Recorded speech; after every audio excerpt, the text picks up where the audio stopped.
If you're a jiu-jitsu white belt, there's a strong possibility that you feel behind right now. I know I sure did when I started, and the most frustrating part is it had nothing to do with technical ability.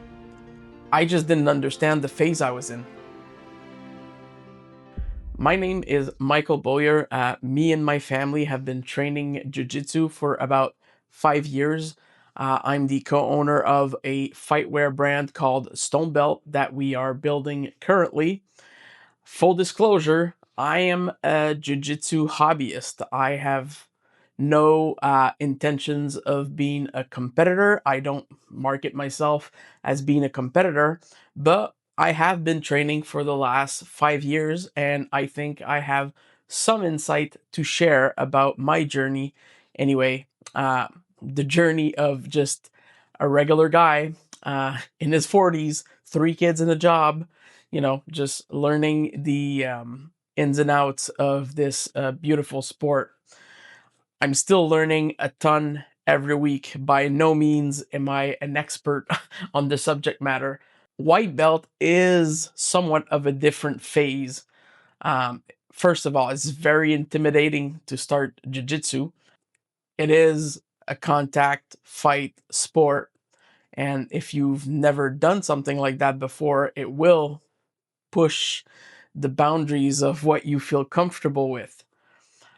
I'm building this channel for people who actually want to plan and stay in jiu-jitsu in the long term, not just for a few months. And I'm documenting my training experiences, my mistakes, my brand that I'm building with Stonebelt, and that we're trying to build the right way, not the hypey, BJJ flashy way that, a lot of people like to show off.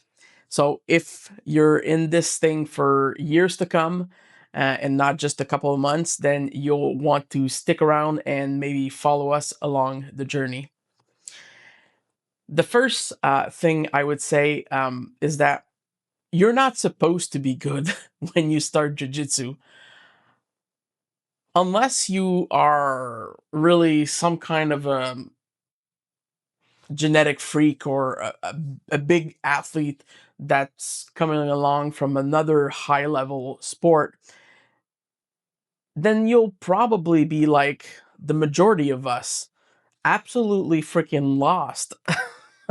um, White belt isn't just about being good, it's about building tolerance to actually losing, because you're going to be doing a lot of it. And I mean a lot of it at the beginning.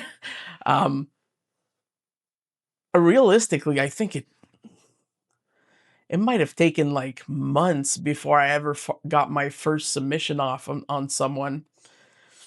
Um, it takes time and it takes perseverance, and you have to be ready to put yourself in really awkward, uncomfortable situations that you've never dealt with, especially if you've never done any types of fight or martial arts at the very least. uh, it will certainly put you out of your comfort zone. So you need to have realistic expectations coming into a gym.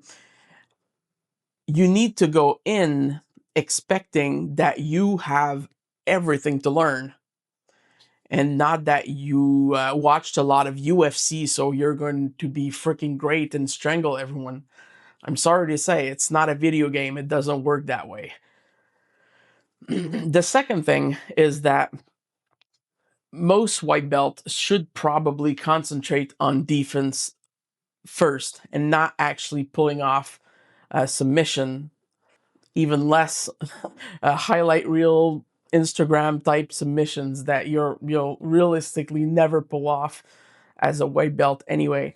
The people who last in jiu-jitsu, especially as white belts, are the ones who learn to swim with sharks, and are the ones that learn to build a defensive base to be actually able to just survive the rounds that they roll.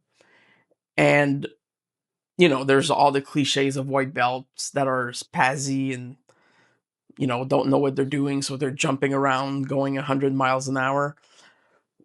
And to a certain extent, it is true that you learn to tame your inner beast with time. But I would say, like, I would strongly advise, if you're just starting out, beyond having real expectations and not thinking you're going to be good right away, also realize that you're going to be working on your defense most of the time when you first start. You're going to work on trying to escape bad positions, trying to escape submissions, trying to find what works and what doesn't work. And before you find what works, you're actually going to have to tap a whole lot of times. And that's perfectly fine. And that's perfectly normal. And unfortunately, a lot of guys end up with ego problems, and they get injuries, or they just don't never come back to the gym because they've been tapped out like 100 times in their role. I'm exaggerating, obviously, but you get the point. Um, be willing to just concentrate on surviving. That's more than enough for your first few months. And then the third thing I would say is train to last and not to win. And that goes especially true if you're an older gentleman or an older, a wiser woman. Then you'll want to train in a way that's adapted to where you're at, physically, mentally, and skill wise. Also, um, the the point in being a white belt is not to be perfect, to be smooth, to make everything look good for a highlight reel. The point in being a white belt is experimenting, making mistakes. I remember when in the first few years that I started jiu-jitsu and I was a white belt, and I used to roll around with this black belt at the gym, and he would see that I don't know, maybe I'm more cerebral than people when I roll, and I'm over analyzing, and I was in my own head, not trying things, because I was constantly looking at things thinking, oh, can I do this? Should I do this? Should I try that? And I don't know, he could just read my mind and see it in my eyes. And he used to tell me all the time, just do it. Just do it, Mike. Nobody cares if you're wrong. Nobody cares if you do it wrong. You're a white belt. You're supposed to try it and do it wrong. So that really helped me in the beginning to just realize, you know what, like I'm probably not going to do it right, but he's the higher belt, and you know, he's he's expected to do it right. I'm not. So I'm just going to try it, and if I'm not doing it the right way, then people are going to tell me, and I'm going to learn. And so be willing to do that, and go in a role with that kind of mindset, not to win all the time.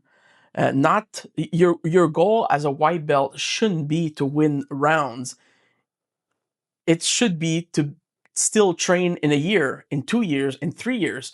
You want to build that long term goal of lasting in the sport that you learn to love. So the point as a white belt is not to win; it's just to last, to learn to survive, and to learn to train properly. And then fourth is something I have already talked a lot on this channel about, but it's consistency will always beat intensity.